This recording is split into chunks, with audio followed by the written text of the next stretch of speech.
গত 23 ফেব্রুয়ারি রাতে রাজধানীর সোহরাওয়ার্দী উদ্যানে পুলিশের সঙ্গে তর্ক বিতর্কের এক পর্যায়ে ঢাকা বিশ্ববিদ্যালয়ের এক শিক্ষার্থীকে বেদম পেটায় পুলিশ। মাদক বিরোধী অভিযানের নামে এই হামলা তারা করে। এ সময় শুধু সাংবাদিক ওই শিক্ষার্থীকে নয়, সাংবাদিকদেরও বেদম পেটায় পুলিশ। ওই ঘটনার আগের দিন অর্থাৎ 22 ফেব্রুয়ারি রাজধানীর ধানমন্ডি এলাকায় পুলিশের অভিযানের সময়ও দেখা যায় প্রায় একই রকম চিত্র। এসব ঘটনার ভিডিও সামাজিক যোগাযোগ মাধ্যমে ছড়িয়ে পড়লে প্রশ্ন উঠেছে পুলিশের পেশাদারত্ব ও আইনি এখতিয়ার নিয়ে। তল্লাশি নামে যথেচ্ছ হয়রানি কিংবা সুনির্দিষ্ট তথ্য প্রমাণ ছাড়াই নাগরিকদের ওপর পুলিশের চড়াও হওয়া কি আইনসম্মত, নাকি এটি ক্ষমতার অপব্যবহার? আইন কি বলছে? আর এ নিয়েই আমাদের আজকের আলোচনা। মোরাল পুলিশিং কি ব্যক্তি অধিকার ক্ষুণ্ণ করছে?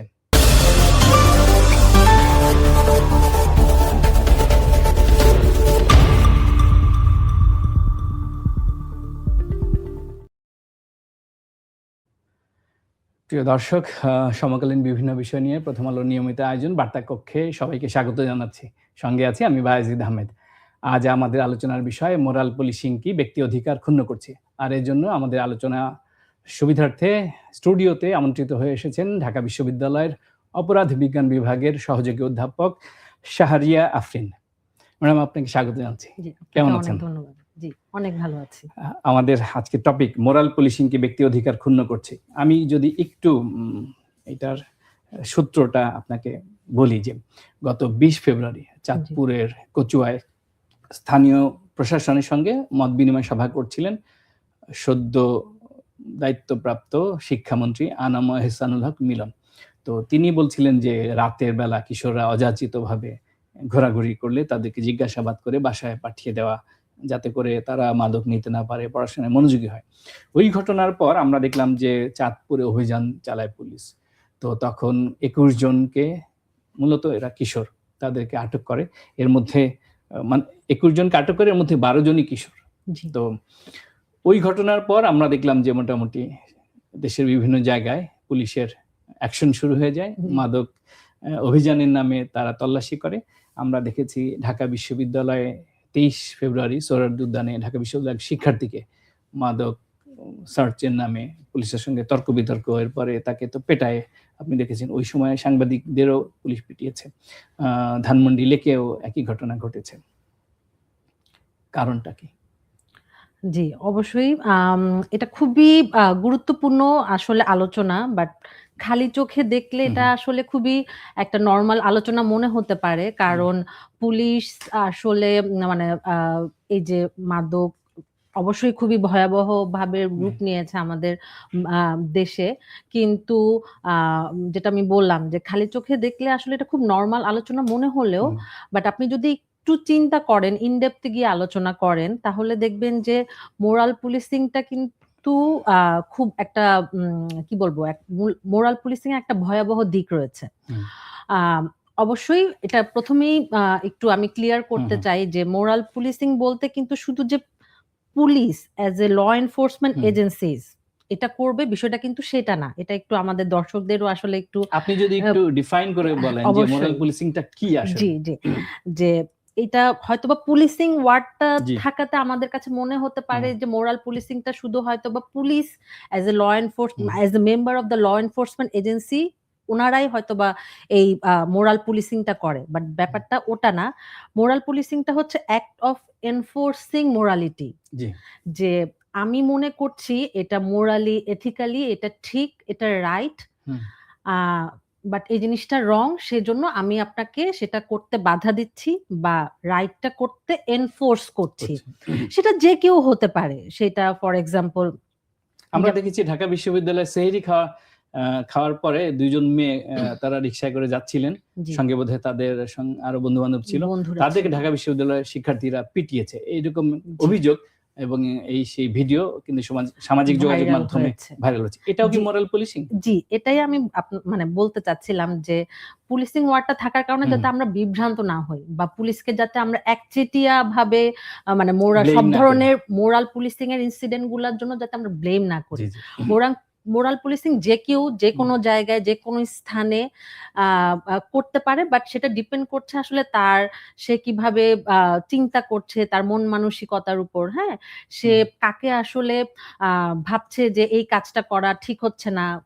ফর এক্সাম্পল জেন্ডারের এক্সাম্পল যদি আমি দেই, আম একটা মেয়ের পক্ষে ওই যেটা বলছিলাম যে রাতে কেন ভোর রাতে সে খেয়ে এত রাতে কেন যাচ্ছে, সেইটা ওই ছেলেটার কাছে হয়তোবা একটা নেগেটিভ প্র্যাকটিস মনে হয়েছে। সেজন্য সে হয়তোবা তার উপর চড়াও হয়েছে, বা অ্যাজ এ পুলিশ যেটা বললাম, তো তারা মনে করেছে যে এই সময়টায় এখানে শুধু মাদক ব্যবসায়ী বা যারা ওনার ভাষ্যটাই যদি বলি গাঞ্জাখোর, গাঁজাখোর, তারাই এখানে থাকে। সেটা তার পার্সপেক্টিভ। বাট এছাড়াও তো এখানে অনেক সাধারণ মানুষ এই রাস্তাটা দিয়ে চলাফেরা করে, তারা এখানে বিভিন্ন কাজে আসে, বা এটা একটা আসলে যাতায়াতের একটা বড় রুট। কিন্তু ঢাকা ইউনিভার্সিটির জায়গাটা তো আসলে অনেক বিস্তৃত, এখানে কোনো মানে স্পেসিফিক বাউন্ডারি নেই। তো এখানে যেমন স্টুডেন্টরা থাকে, আবার বিভিন্ন অন্য বাইরের মানুষরাও কিন্তু এখানে আসা যাওয়া করে, চলাফেরা করে। তো এর মানে ধরেন ওই সময় যদি আমি ওখানে থাকতাম, যে কোনো প্রোগ্রামের জন্য হোক, বা একটা ছেলে যে বলছিল আমি হচ্ছে শুটিং দেখতে এসেছি, সেও হয়তোবা ওই কারণেই ছিল, কারণ তাকে তো সার্চ করে আর কিছু পাওয়া যায়নি। তো সেটা যে কেউ হতে পারে। এখানে যেমন আমরা পুলিশ দেখেছি, ওখানে যেমন আমরা একজন মেল স্টুডেন্টকে দেখেছি। এছাড়াও আপনার গভর্নমেন্টের অন্যান্য এজেন্সির লোক, মানে স্টেট এবং নন স্টেট এজেন্সিও কিন্তু মোরাল পুলিশিং করতে পারে। কমিউনিটি লিডাররাও কিন্তু মোরাল পুলিশিং করতে পারে। যেমন কমিউনিটি লিডার বলতে রিলিজিয়াস লিডার যারা আছে, তারা মোরাল পুলিশিং করতে পারে। তারপর হচ্ছে সেই এলাকার চেয়ারম্যান হতে পারে একজন। এটাকে আইনসিদ্ধ মোরাল পুলিশিং করা? না, অবশ্যই না। আইনের ব্যাপারটা আমি পরে আসছি আরো ডিটেইলসে। কারণ এখানে আসলে আমাদের জানতে হবে। কারণ পুলিশিং বলতে যেহেতু আমরা মনে করি যে পুলিশ আসলে তার আইন, মানে সে হয়তোবা সেই ক্ষমতার অধিকারী, বা সে হয়তোবা ওই পাওয়ার প্র্যাকটিসটা করতে পারে যে সে আইনের আওতায় আমাকে বা আপনাকে নিয়ে আসছে। বাট সেটা মোটেও আইনের আওতায় না। আপনি আমাদের ফৌজদারি কার্যবিধি যে আছে এর আন্ডারে অনেক রুলস আছে, সেটা আমি বলবো। বাট আমি যেটা বলতে চাচ্ছিলাম যে পলিটিক্যাল যারা অ্যাক্টিভিস্ট, তারা মোরাল পুলিশিং করতে পারে। ইভেন অনলাইনেও মোরাল পুলিশিং হতে পারে। আমরা দেখছি যে অনলাইনে ছেলে হোক মেয়ে হোক অনেকেই কিন্তু হচ্ছে সাইবার বুলিং বা অনলাইন হ্যারাসমেন্ট, সেক্সুয়াল হ্যারাসমেন্টের শিকার হচ্ছে। সেগুলোও কিন্তু মোরাল পুলিশিং এর আন্ডারে চলে আসছে। যেমন কেন আপনি এই ধরনের কাপড় পরে আপনি ছবি পোস্ট করলেন, কেন আপনি যেটা আসলে যেই মানে ট্রেন্ডটা যেই দিকে, এর বিপরীতে গিয়ে যদি আপনি কোনো কিছু লিখেন, আপনার মতামত প্রকাশ করেন, সেখানে দেখবেন অনেক ধরনের বাজে বাজে নেগেটিভ কমেন্টস করা হয়। তো সেগুলোও কিন্তু এক ধরনের মোরাল পুলিশিং, যেটা আসলে কোনোভাবে আমাদের আইনের মাধ্যমে আপনি সেটাকে জাস্টিফাই করতে পারেন না। এটার অবশ্যই ফরে এবং এগেইনস্টে অনেক ধরনের আলোচনা করা যাবে। আম আ অবশ্যই মানে আমি এমন কিছু বলব না যে আমাদের এখানে আ ডেভিয়েন্ট এক্টিভিটিস হতে পারে। একটা হতে পারে যে যখন আপনি আইন লঙ্ঘন করছেন, সেটা কিন্তু ক্রাইম বা ক্রিমিনাল বিহেভিয়ার হিসেবে কনসিডার করা হবে। যখন আপনি সংবিধানের কোনো কিছু লঙ্ঘন করছেন, বা আমাদের যে আ আ পুলিশ অ্যাক্ট আছে, বা আমাদের যে বাংলাদেশের যে প্রচলিত আইন আছে, সেটা ভঙ্গ করলে আপনি কিন্তু পুলিশ আপনাকে অ্যারেস্ট করতে পারে, বা হচ্ছে আপনি ক্রিমিনাল অ্যাক্টিভিটি করেছেন সেই হিসেবে কিন্তু আপনাকে বিবেচনা করতে পারে। সিআরপিসি 1898, দণ্ডবিধি 1860 ও সাক্ষ্য আইন 1872 সহ আরো বেশ কিছু আইন আছে যার আওতায় পুলিশ সন্দেহভাজন কাউকেই তল্লাশি করতে পারে এবং আটক করতে পারে। আমার প্রশ্ন হচ্ছে, শুধু আমার না, এটা নাগরিক হিসেবে অনেকেরই প্রশ্ন, যে ধরেন সোহরাওয়ার্দী উদ্যানে রাতের বেলা অন্ধকার এলাকা, ওখানে ঢাকা ইউনিভার্সিটি স্টুডেন্টরাও বিচরণ করেন, বাইরে থেকেও লোকজন যান। তো পুলিশের যদি সন্দেহ হয় কোনো ব্যক্তিকে, তাকে তো সার্চ করছেন, ওই সময় দেখা যায় যে তার মোবাইল, ব্যক্তিগত সম্পত্তি, মানি ব্যাগ, এগুলো তারা সার্চ করে। মোবাইলে একান্ত ব্যক্তিগত বিষয়, সেখানে তারা সোশ্যাল মিডিয়ায় তার কার্যক্রম দেখে, তার ছবি দেখে, নানান অ্যাক্টিভিটি করে। তো এগুলো কি অপরাধের পর্যায়ে পড়ে? অবশ্যই পুলিশ আপনি মানে যেটা হচ্ছে তার তল্লাশির পুলিশ, নামে যে হ্যাঁ, অ্যাক্টিভিটি গুলো। পুলিশ যে পুলিশ রেগুলেশনস বেঙ্গল অ্যাক্ট আছে, তারপরে হচ্ছে ফৌজদারি কার্যবিধির আন্ডারে পুলিশ কিন্তু আমাকে আপনাকে যে কোনো জায়গায় হুম, যদি সন্দেহপ্রবণ মনে হুম, হয় হুম, তাহলে কিন্তু পুলিশ করতে পারে। বাট অবশ্যই কিছু ওই তল্লাশি করাটার কিছু নিয়ম বা জি, প্রক্রিয়া তাকে ফলো করতে হবে। যেমন আমাদের আ আ ফৌজদারি কার্যবিধি ৯৪ এবং ৯৬ অনুযায়ী কোনো দলিল বা বস্তু উদ্ধার করতে ম্যাজিস্ট্রেটের অনুমতি লাগবে। জি, তাহলে অবশ্যই মানে একজন ম্যাজিস্ট্রেটের অনুমতি বা তাকে সামনে রেখে, বা ম্যাজিস্ট্রেট যদি সেখানে উপস্থিত না থাকে, সেই এলাকার কোনো পরিচিত হুম, বা হুম, যে সম্মানিত ব্যক্তি, হ্যাঁ? যাকে মোটামুটি সবাই রিলাই করতে হুম, পারে হুম। এরকম একজন। সেটা যে কেউ হতে পারে, সিনিয়র কোনো আচ্ছা, আচ্ছা। ধরেন মানে মুরুব্বি পর্যায়ে যারা হুম। আছে সেই ধরনের কেউ, তাকে সামনে রেখে কিন্তু পুলিশ তল্লাশি করতে পারে। বাট আ এ এ এর বাইরে কি তল্লাশি করতে পারবে না? না, এর বাইরে আমাদের ও। ফৌজদারি কার্যবিধি অনুযায়ী হুম, হুম, আ আ পুলিশ তল্লাশি করতে হুম, পারে হুম, না, এবং তার কাছে যদি ওয়ারেন্ট থাকে হুম, হুম। তাহলে সে অবশ্যই তল্লাশি করতে পারবে। কিন্তু যেটা বলতে চাচ্ছিলাম যে আ আপনি তল্লাশি করতে পারবেন, কিন্তু এই যে যেটা আমরা দেখলাম যে বেধড়ক পেটানো হুম।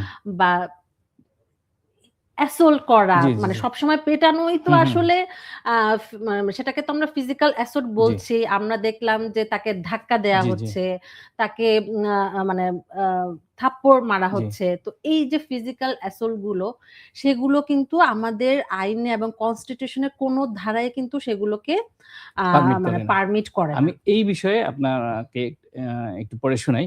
আমাদের ১ম আলোকে জি, ইন্টারভিউয়ে সুপ্রিম কোর্টের সিনিয়র আইনজীবী ব্যারিস্টার জি, সারা হোসেন তিনি জি, বলেছেন জি, যে, পুলিশ কাউকে মারধর করতে পারে না। লাঠি দিয়ে আঘাত করা অপরাধ। বিশেষ করে যার অপরাধ চিহ্নিত হয়নি, তাকে আটক করা যায় না।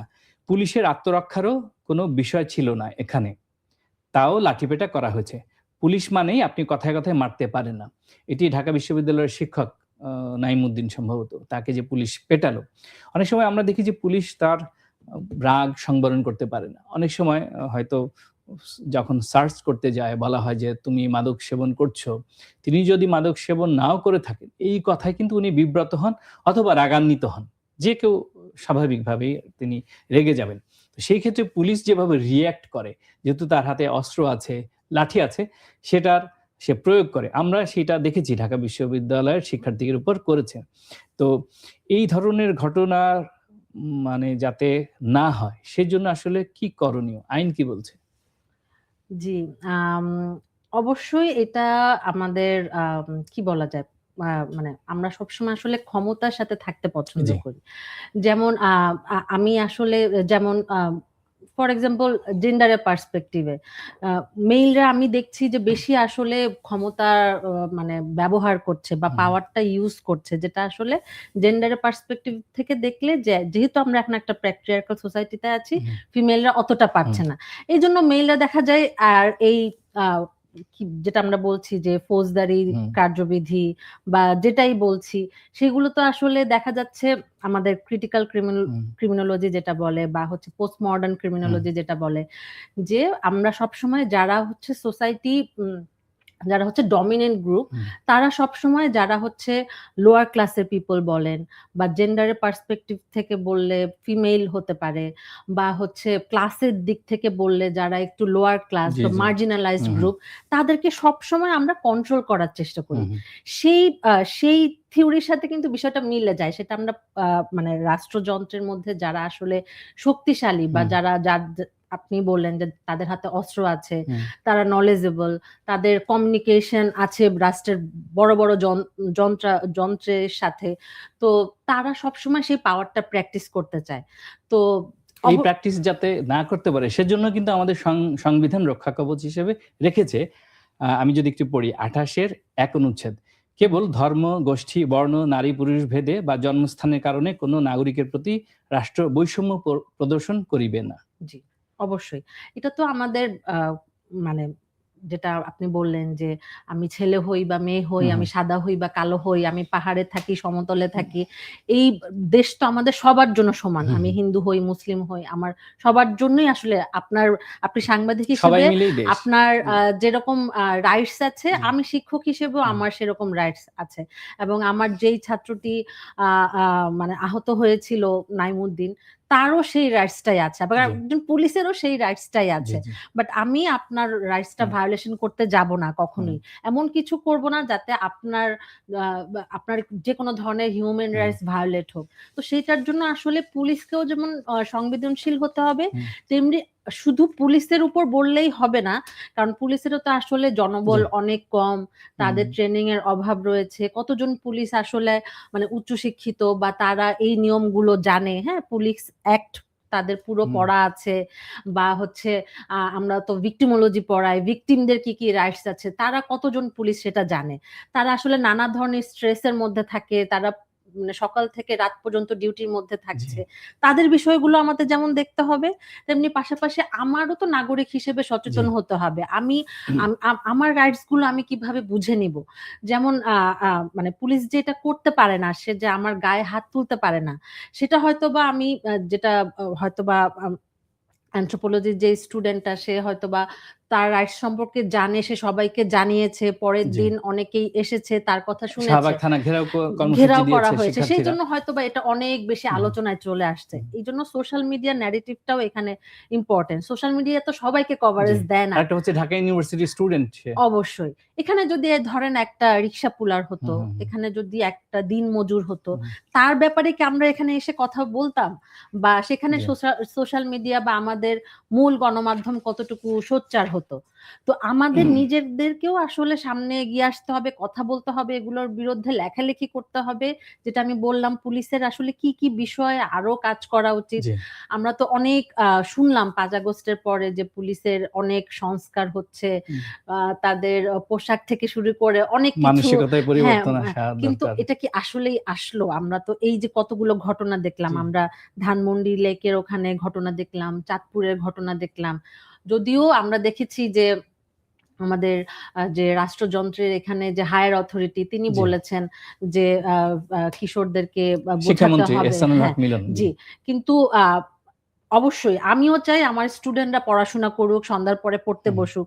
বাট ইয়ুথদের মন মানসিকতা, ওদের কালচারটাও কিন্তু বুঝতে হবে। এখন আপনি যে মানে আমি আপনি এক ধরনের জেনারেশন বিলং করছি। একেবারে যে এরা ফার্স্ট তো ইয়ার জেন জি জেনারেশন। সেটাই বলতে চাচ্ছি। তারা তো হচ্ছে জেন জি জেনারেশন। এখন আমি যদি আমার মানে কালচার গুলো যদি তাদের উপর চাপিয়ে দেই, তাহলে তো আমিও কিন্তু মোরাল পুলিশিং ই করছি তাদের উপর।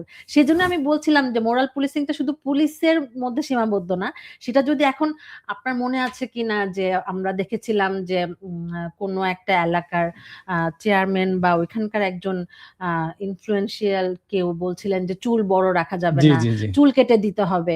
তো এটা আমরা যখন ছোট তখন এরশাদের শাসনামলে এরকম ছিল যে চুল বড় থাকলে কেটে দিত। তারপরে এরকম আপনি শুনেছেন কিনা জানি না, মেয়েদের শালীন পোশাকের ক্ষেত্রে বিধিনিষেধ ছিল। সেটা এখন আমি শাড়ি পরে কমফোর্টেবল, হ্যাঁ, সেটা আমি পরে এসেছি। মানে অশালীন কাপড় যেন না পরে সেজন্য তারা কঠোর। এই অশালীনটা কে ঠিক করবে যে কোনটা অশালীন? জি। এখন আপনার কাছে যেটা অশালীন সেটা তো আমার কাছে শালীন হতেই পারে। এখন আমি যদি বলি আপনার এটা আমার পছন্দ হচ্ছে না, আপনার ব্লেজারটা আমার ভালো লাগছে না, আপনি কেন এই কালারের ব্লেজারটা পরে আজকে এখানে আসলেন? বা আপনি আমাকে বলতে পারেন যে আপনি কেন শাড়ি পরে আসলেন, আমি কেন স্কার্ট পরে আসলাম না। তো এইটা যে শাড়ি যে শালীন পোশাক, স্কার্টটা যে শালীন পোশাক না, এইটাকে আমাদেরকে ডিফাইন করে দিবে যে কোনটা আসলে সমাজে মানে রাইট অ্যাক্টিভিটি আর কোনটা রং অ্যাক্টিভিটি। আমাদের ক্রিমিনোলজিক্যাল থিওরিটিক্যাল আলোচনায় যদি আমি যাই, তাহলে মানে আমাদেরকে বলে দেয়া হয় যে এইটা করতে হবে। রাষ্ট্র অবভিয়াসলি আমরা যদি বলছি একটা ডেমোক্রেটিক কান্ট্রি, মেজরিটি যেটাকে ভালো মনে করবে সেটাই ভালো। বাট এইটা মানেই যে এটা না যে মেজরিটি যেটা বলবে সেটাই, এই যে রাতে মেয়েরা বের হতে পারবে না, আপনি এমন পরিস্থিতি কেন তৈরি করতে পারেন না যে রাতে ছেলে-মেয়ে উভয়ই বের হতে পারবে? এমন পরিস্থিতি আমরা কেন তৈরি করছি না যে সোহরাওয়ার্দী উদ্যান মানেই যে সেখানে খারাপ কিছু হবে, কেউ ওখানে যাওয়া মানেই যে ড্রাগস বিক্রি করছে বা নিচ্ছে, সেই জায়গাটায় বরং আমাদের কাজ করা উচিত। জি, আপনাকে ব্লেম করা না, আপনাকে লেবেল করা না, আপনাকে স্টিগমাটাইজ করা না, বরং সমস্যার গোড়ায় গিয়ে আসলে জি। সেখানে কাজ করা। হ্যাঁ, শুধু যে পুলিশ মোরাল পুলিশিং করে বিষয়টা সেটাও না। আমরা দেখেছি ঢাকা বিশ্ববিদ্যালয়ের এলাকার মধ্যে ডাকসুর সদস্য সর্বমিত্র চাকমা, জি, তিনি বেশ কিছু কর্মকাণ্ড করেছেন। তিনিও কিন্তু মোরাল পুলিশিং করেছেন। জি। আপনি কিভাবে দেখছেন?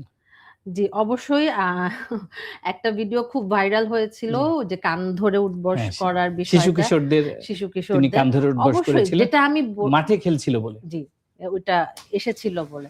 তো ওইটা নিয়ে তো আসলে অনেক আলোচনা হুম। সমালোচনা হয়েছে। যেটা আমি বললাম যে না, বিশ্ববিদ্যালয়ের প্রশাসনের পক্ষ থেকে কি তার বিরুদ্ধে শাস্তিমূলক ব্যবস্থা নেওয়া হয়েছে? আ এটা সম্ভবত প্রক্টর অফিসে জানানো হয়েছিল। লাস্ট আপডেটটা আমার কাছে নেই যে কোন ধরনের ব্যবস্থা বা আ এরপরে কিছু করা হয়েছিল কিনা। সেটা ব্যাপক সমালোচনার মুখে তাকে হ্যাঁ, দেখলাম যে একবার সে পদত্যাগের ঘোষণা দিল। ঘোষণা তারপর ২ দিন পর দিয়েছিল বলল বাট যে পদ আমি ২ দিন পরে করব। জি, জি। এরপরে আবার দেখলাম যে না, তিনি পদত্যাগ করেননি। জি, জি, জি। সেটাই বলছিলাম যে ওই যে ক্ষমতার সাথে যারা থাকে হুম। আমরা যেটা বলছিলাম যে যারা তার মানে আসলে মোরাল পুলিশিং করে কিন্তু পার পেয়ে যাওয়া যায়। সর্বমিত্র চাকমা কিন্তু এর উদাহরণ। জি, জি ওইটাই। আপনি এর য আগে একজন বয়স্ক মানুষকে দেখলাম লাঠি দিয়ে পেটাচ্ছে জি, আ হকার উচ্ছেদের নামে। জি, জি। সেটাই। এটা যদি আপনি এখন আইনের আওতায় না নিয়ে হুম, হুম। আসেন। যেমন আমরা দেখেছি যে ৪ জন পুলিশ সদস্যকে বহিষ্কার করা হয়েছে হ্যাঁ, সম্ভবত এরকম কিছু। সাময়িকভাবে। হ্যাঁ, সাময়িকভাবে তারা যেটাই হোক রমনা জি, বিভাগের জি। পুলিশ। এটা করাতে কি হলো? আমরা বুঝলাম যে না, এটা হুম, সম্পর্কে আসলে পুলিশ অ্যাওয়ার এবং এই ধরনের কোন ধরনের নেগেটিভ আ এক্টিভিটিস এর সাথে যদি পুলিশ জড়িয়ে যায় বা হুম, এই ধরনের কোন নেগেটিভ এক্টিভিটিস যদি পুলিশ সামনে যখন রেইডে যাবে তখন যদি তারা এগুলো করে হুম, তাহলে কিন্তু এই ধরনের একটা রিঅ্যাকশন হতে পারে। তাহলে আমি কেন সব কাজ আসলে রিঅ্যাক্টিভ করছি? জি, আমাকে তো প্রোঅ্যাক্টিভ মেজার্স রাইট। গুলা নিতে হবে। আমার কেন ওই ৪ জন পুলিশ সদস্যকে বহিষ্কার করে এই এতগুলো এটাও তো অনেকে বলছে স্টুডেন্টকে যে লোক দেখানো একটা বহিষ্কার। জি, সেটা হতে পারে জি, বাট এটা তো আসলে একটা সিম্বলিক হুম, এটার একটা ইম্পোর্টেন্স জি। আছে, একটা তাৎপর্য আছে। বাকি যারা আ পুলিশ আছে তাদের জন্য কিন্তু এটা একটা আ সংকেত ওয়ার্নিং। হ্যাঁ, বা ওয়ার্নিং বলতে পারি যে তোমরা যখন অবশ্যই পুলিশ তো রেইড দিবেই। হুম। যেমন মাদক অবশ্যই খুব ভয়াবহ পর্যায়ে চলে গেছে। এটা করতেই হবে। বাট আপনি আমাকে বলেন যে সোহরাওয়ার্দী উদ্যানেই কি শুধু বাংলাদেশে মাদক বিক্রি হয়? কেন বাংলাদেশে অনেক জায়গায় মাদক বিক্রি হয়। মানে সব জায়গায় হ্যাঁ, বলতে গেলে আমাদের গবেষণা যেটা জি, বলে। জি। আমরা যখন গ্যাং নিয়ে হুম, গবেষণা করেছি, ইয়ুথ গ্যাং নিয়ে গবেষণা করেছি, সেখানে তো দেখেছি কোন জায়গায় নেই। নাই। আমরা বাংলাদেশের আমাদের বলা যায় সমস্ত জেলা, উপজেলা, জি, থানাতে মাদক ছড়িয়ে বিক্রি হয়। পড়েছে এবং সেটা ইয়ুথদের মধ্যে না। কালকে যেমন ইয়ুথদেরকে টার্গেট করা হচ্ছিল। হুম, হুম। ইয়ুথদের না, এটা তো একেবারে টিনেজ থেকে শুরু করে জি, একেবারে আ মানে অ মানে অনেক বয়স পর্যন্ত সবাই কিন্তু কম বেশি সেটা যেকোনো মাদক হতে পারে এর সাথে কিন্তু যুক্ত। আমরা আমাদের বিভাগ থেকে নার্কোটিক্স ডিপার্টমেন্টের সাথে কাজ করি। হুম, সেখানে আমরা দেখি যে অনেক বড় হচ্ছে আ পার্সেন্টেজটা অনেক হাই জি। মাদক। তাহলে পুলিশকে তো আমরা দেখলাম না কখনো গুলশান ক্লাবে বা গুলশানে আ কোনো আ বারিধারা, পার্কে বনানী। বা বাড়ির যেটা হ্যাঁ। তো সেখানে তো আমরা দেখছি না এরকম পিটিয়ে আ মাদক বা যেকোনো অভিযান আমরা ঢাকা হ্যাঁ, ক্লাবেও দেখিনি অভিযান করতে। সেটাই আমি বলছি। সোহরাওয়ার্দী তাহলে উদ্যানের খুব কাছে ঢাকা ক্লাব। হ্যাঁ, তো সেইটা কি সিলেক্টিভ আ মেজার্স নেয়া হচ্ছে না? এইগুলো কারণ সেটা আমি ওখানে সুশীল সমাজের লোকজন, ওখানে বড়লোকরা সেটাই যাতায়াত আমি করেন। বলছি। ঢাকা ক্লাবের মেম্বার, গুলশান ক্লাবের মেম্বার তো গরিব মানুষ না। হ্যাঁ, তো সেখানে অভিজাতরা মার্জিনালাইজড যান। গ্রুপকে টার্গেট করে করাটা জি। অবশ্যই এটা হয়তোবা উনারা শুরু করেছেন, সামনে হয়তোবা করবেন। হুম, আরো আমরাও চাই, আমিও চাই যে আরো বেশি এই রেড গুলো হোক, আরো বেশি নজরদারির জি। আওতায় নিয়ে আসা হোক, সার্ভেইলেন্স টা আরো বাড়ানো হোক। অবশ্যই মাদকের ভয়াবহতা অনেক বেশি। আমাদের বাচ্চারা যাতে এর মধ্যে যুক্ত জি। না হয়ে যায়। বাট এর মানে এই না যে আপনি যাকে তাকে হেনস্থা করা হবে, যেখানে সেখানে আপনি আ আ কোনো পুলিশিং করবেন। পুলিশিং করাটা, হ্যাঁ? মানে নিয়মের মধ্য দিয়ে না গিয়ে জি। যাওয়াটা সেটাই মানে সমস্যাটা আসলে সেই জায়গায়। আপা, আপনারা তো অপরাধ বিজ্ঞানের যেহেতু শিক্ষক এই বিষয়ে পড়িয়ে থাকেন। আপনাদের শিক্ষার্থী শুধু যে ঢাকা ইউনিভার্সিটির স্টুডেন্ট তা না। আমার যতটুকু ধারণা যে মাস্টার্স লেভেলে পেশাজীবী লোকজনও আসতে পারেন। সেক্ষেত্রে পুলিশের বিভিন্ন পর্যায়ের কর্মকর্তারা কিন্তু বিভিন্ন সময় তারা শিক্ষার্থী হয়ে থাকেন। আপনাদের সরাসরি শিক্ষার্থী হন। সেই ক্ষেত্রে যারা গেট কিপিং এর জায়গায় আছেন, বড় দায়িত্বে আছেন, তারা তো আপনাদের এখানে কোর্স করে থাকেন। তো তারা সেটা ওখানে গিয়ে ইমপ্লিমেন্ট করতে পারে না? সেই কোনো আপনাদের এখানে পদ্ধতি আছে কিনা? আপনারা তাদেরকে ওইভাবে ওরিয়েন্টেশন দেন কিনা? জি, অবশ্যই। আমাদের তো অনেক আ ইনটেন্স কোর্স গুলো জি। থাকে, যেটা আমি বলছিলাম যে আ অবশ্যই তারা হয়তোবা তাদের আ মানে প্র্যাকটিক্যাল নলেজটা অনেক বেশি থাকে। কিন্তু এখানে এসে পড়াতে আসলে যে সুবিধাটা হচ্ছে, তারা থিওরিটিক্যাল নলেজটাও পাচ্ছে। আচ্ছা। আ প্র্যাকটিক্যাল এবং থিওরির মধ্যে একটা যে সমন্বয় হুম, ঘটানো বা হুম, ব্রিজ তৈরি করা, সেটা আমরা করে দেই। তখন হয়তোবা প্র্যাকটিক্যাল আ আ ফিল্ডে যখন তারা যান, তখন তারা ওইটা মানে, যেমন আমি বললাম যে আমরা হচ্ছে ভিক্টিমোলজি জি, পড়াই জি। বা হচ্ছে অর্গানাইজড ক্রাইম হুম, পড়াচ্ছি। ড্রাগস ক্রাইম অ্যান্ড সোসাইটি নামে আমাদের কোর্স আছে। টেরোরিজম রিলেটেড হুম, কোর্স হুম, আছে। অনেক কোর্স যেগুলো হচ্ছে আমরা পড়াচ্ছি। তো সেইটা যখন উম আ মানে উনারা ওই জ্ঞানটা নিচ্ছেন, হুম, হুম, উনারা আমাদের সাথে মানে যখন ফিডব্যাক দেন মানে কোর্সের শেষে, তখন বলেন যে, "এটা হয়তোবা আগে যখন আমি ফিল্ডে যেতাম তখন ওই জিনিসগুলো হয়তোবা আমার জানা ছিল না যে একটা।" ফর এক্সাম্পল ভিক্টিমোলজি, ভিকটিমদেরকে আসলে জি। কিভাবে হ্যান্ডেল করতে হয়। তো উনারা তখন বলেন যে, "তখন আমরা আসলে ভালোভাবে ভিকটিমদের হুম, রাইটস গুলো বুঝি, তাকে কিভাবে হ্যান্ডেল করতে হয়, ভিকটিমদের পার্সপেক্টিভ টাও জি। তখন আমরা বুঝতে পারি। না হলে তো আসলে সবসময় আমরা অফেন্ডারদেরকে হুম, নিয়েই হুম, হুম। কাজ করি। তাদের কাজগুলো তো আসলে অফেন্ডারদেরকে ঘিরে জি। সবসময়, আসামিদেরকে ঘিরে। ইভেন আপনি আসামি হলেও কিন্তু আপনি তার সাথে এই ধরনের বেধড়ক মারপিট করতে পারেন জি, না। জি, অবশ্যই পারবেন। যতক্ষণ পর্যন্ত না আপনার আ তার হচ্ছে ক্রাইমটা হচ্ছে, মানে আপনি প্রমাণ করতে পারছেন। জি, এর আগে কিন্তু আপনি তাকে আসামিও বলতে পারছেন জি, না। জি, জি, তো আর ওই ছেলেগুলার কাছে তো আসলে কিছুই পাওয়া যায়নি। জি। সো তারা তো আপা আসলে।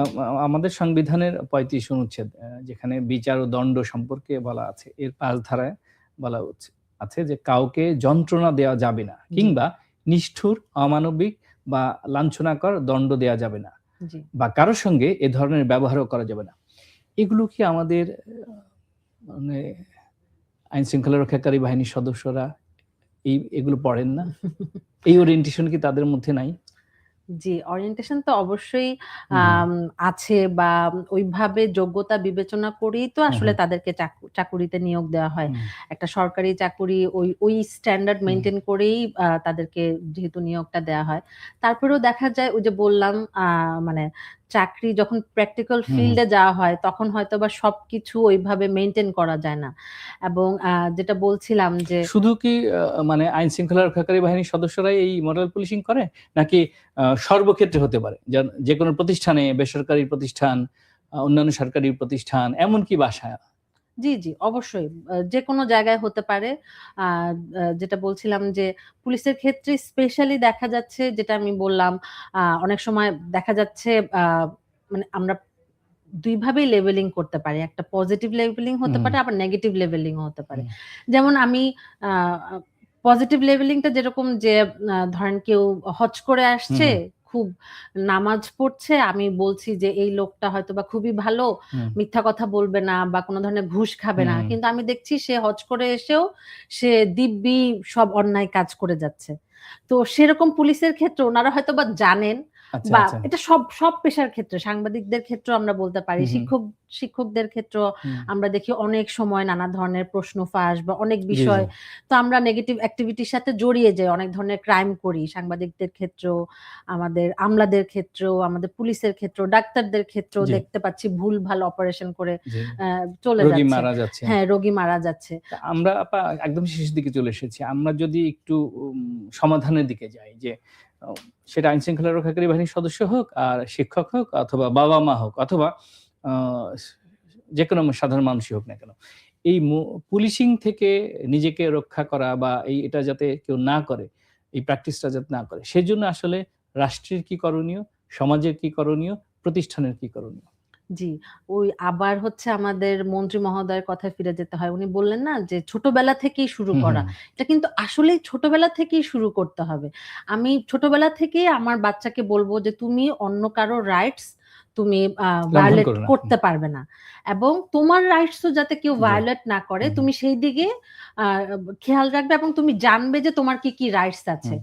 তুমি আরেকজন বললেই তুমি সেটাকে আ আ মানে মেনে নিবে না বা তুমি প্রশ্ন করবে। জি। তুমি তোমার রাইটস গুলো সম্পর্কে জানবে। এটা যদি ছোটবেলা থেকে মানে স্কুল থেকেই যদি আমরা হুম, হুম। শুরু করি, তাহলে এই ব্যাপারগুলো কিন্তু সব বাচ্চারাই, এটা ছেলে হোক, মেয়ে হোক, যেকোনো সম্প্রদায়ের লোক হোক, তারা কিন্তু আগে থেকেই এই ব্যাপারটায় সচেতন থাকবে। এই মোরাল পুলিশিং কি রাষ্ট্রের জন্য বিপজ্জনক হচ্ছে? অবশ্যই বিপজ্জনক হচ্ছে। আমরা তো এই ঘটনাতেই হুম, দেখলাম যে শাহবাগ থানা ঘেরাও করতে যাওয়া হচ্ছে। পুলিশকে নানাভাবে আ কথা বলা হচ্ছে। তো হুম। মানে পুলিশ হবে আমাদের বন্ধু, জি, আমাদের রক্ষক, যে জি। আমাদের জানমালের রক্ষক, আমাদের তারা আইনশৃঙ্খলা আমাদের রক্ষা করবে। নিরাপত্তা দিবে। কিন্তু পুলিশের সাথে কেন বারবার চোরদেরকে ধরবে। জি, পুলিশের সাথে কেন বারবার আমাদের যে সাধারণ নাগরিক তাদের হুম, কেন ক্ল্যাশ হবে? ক্লাশ তাদের হচ্ছে। কেন কনফ্লিক্ট হবে? হুম, তো সেইজন্য পুলিশকেও আসলে তাদের এই যে কার্যপ্রণালী যেটা আছে সেটা হুম। যতটুকু আইনের মধ্যে আছে, যতটুকু বন্ধুত্ব সুলভ আচরণ করে হুম, করে এর মধ্যে থেকে হ্যাঁ, আসলে এই মাদক বিষয়গুলোকে নির্মূল করা। সলিউশন জি। করতে হবে এবং মানে আমাদের যারা সাধারণ হুম। নাগরিক আছে তারাও আসলে পুলিশকে হেল্প করতে হবে। আদারওয়াইজ এত জনসংখ্যার জি, জি। দেশ, এত আমাদের আ মানে কি বলবো ইয়ের অভাব, জনবলের অভাব হুম, পুলিশের এবং আমাদের ইনফ্রাস্ট্রাকচার এর অভাব। এভাবে তো আসলে সম্ভব না। হুম। যেমন মানে সোহরাওয়ার্দী উদ্যানে তো আমাদের কোনো সিসিটিভি নেই, কোনো জি, সার্ভিল্যান্স এর ব্যবস্থা নেই। সেখানে যদি পর্যাপ্ত আলো থাকতো, সেখানে যদি মানে হাঁটা চলার পর্যাপ্ত জায়গা থাকতো। জি। হুম, যেমন আমাদের খেলার মাঠ নেই, হুম, আমাদের হুম। পার্ক নেই। সেটা যদি আসলেই একটা বিনোদনের ব্যবস্থা মানে জি, প্রপার একটা বিনোদনের ব্যবস্থা জায়গা হতো, তাহলে কিন্তু ওখানে কেউই আসলে মাদক নিতে বা মাদক বিক্রি করতে হুম। যেত না। তো বরং ওই জায়গাগুলায় বেশি ফোকাস করা উচিত। আ তল্লাশি এগুলা তো থাকবেই। কারণ মানে শুধু যে সোহরাওয়ার্দী উদ্যান বিষয়টা সেরকম না। বাংলাদেশের সমস্ত মাঠ, উদ্যান, আ প্রান্তর এবং খোলা জায়গা যেখানে মানুষ বিচরণ করে, সেখানে কোনোভাবেই আসলে আ মাদক তল্লাশির নামে অপরাধীদের ধরার নামে এভাবে হয়রানি, পুলিশিং করা কোনোভাবেই কাম্য না। জি, কোনভাবেই কাম্য নয়। তো অনেক ধন্যবাদ আমাদেরকে চমৎকারভাবে বিশ্লেষণ করার জন্য। জি, এটা আপনাকেও যদিও ধন্যবাদ। একটা আইনের বিষয়, সবাই সহজে বুঝতে পারে না যেহেতু আপনি পড়ান ক্রিমিনোলজি ডিপার্টমেন্টে। এজন্য আপনার জন্য ব পড়ানো সহজ আর আমাদের জন্য বোঝাটা জি, সহজ হয়েছে। জি, আশা করি এই অনুষ্ঠানের মাধ্যমে দেশের জনগণ উপকৃত হবেন এবং আইন শৃঙ্খলা রক্ষাকারী বাহিনীর সদস্যরা তারাও হয়তো এই মোরাল পুলিশিং এর নামে মানুষকে হয়রানি থেকে নিবৃত্ত থাকবেন। মোবাইল ফোন ব্যবহার কারীরা যারা আছেন তাদের মোবাইলের ব্যক্তিগত গোপনীয়তা সম্পর্কে জানা, তাদেরকে হ্যারাস করা, এগুলো থেকে নিশ্চয়ই তারা আ মানুষকে শান্তি জি, দিবেন। উনারাও বুঝতে পেরেছেন হয়তোবা কাজটা ঠিক হয়নি। জি, জি। এজন্যই ৪ জনকে হুম, বহিষ্কার হুম, হুম। করেছেন। যদি মানে উনাদের স্ট্যান্ডটা যদি জি। ওটাই থাকতো তাহলে হুম। তো আর বহিষ্কার করার প্রয়োজন হতো না। এটা যে কাউকেই রাত-বিরাত হোক আর দিনের বেলা হোক, কাউকে সার্চ হ্যারাসমেন্ট করা, আসলে সবসময় মোবাইল সার্চ হ্যারাসমেন্ট। করা, জি, আ ব্যক্তিগত গোপনীয়তার জায়গাগুলো সেগুলো খতিয়ে দেখা, এগুলো আসলে বিব্রতকর। ঠিক জি, আছে? অবশ্যই। তো এটি কোনোভাবেই কাম্য না। নিশ্চয়ই পুলিশের বা আইনশৃঙ্খলা রক্ষাকারী বাহিনীর সদস্যরা যারা অনুষ্ঠানটি দেখছেন, তারাও নিশ্চয়ই সাবধান হবেন এবং সতর্কতামূলক ব্যবস্থা নিবেন। প্রিয় দর্শক, কথা বলছিলাম ঢাকা বিশ্ববিদ্যালয়ের অপরাধ বিজ্ঞান বিভাগের সহযোগী অধ্যাপক শাহরিয়া আফরিনের সঙ্গে। আমরা কথা বলছিলাম মোরাল পুলিশিং কি ব্যক্তি অধিকার ক্ষুণ্ণ করছে কিনা এ নিয়ে। আজ যারা সঙ্গে ছিলেন তাদের প্রতি কৃতজ্ঞতা। এই অনুষ্ঠানটি যারা দেখতে পাননি তারা প্রথম আলো ফেসবুক পেজ, ইউটিউব চ্যানেল এবং প্রথমআলো.com এ দেখতে পারবেন। আগামী রবিবার অন্য কোনো বিষয়ে অন্য কোনো অতিথিকে নিয়ে হাজির হব। ততক্ষণ সবাই ভালো থাকুন, নিরাপদে থাকুন। সবার জন্য শুভকামনা।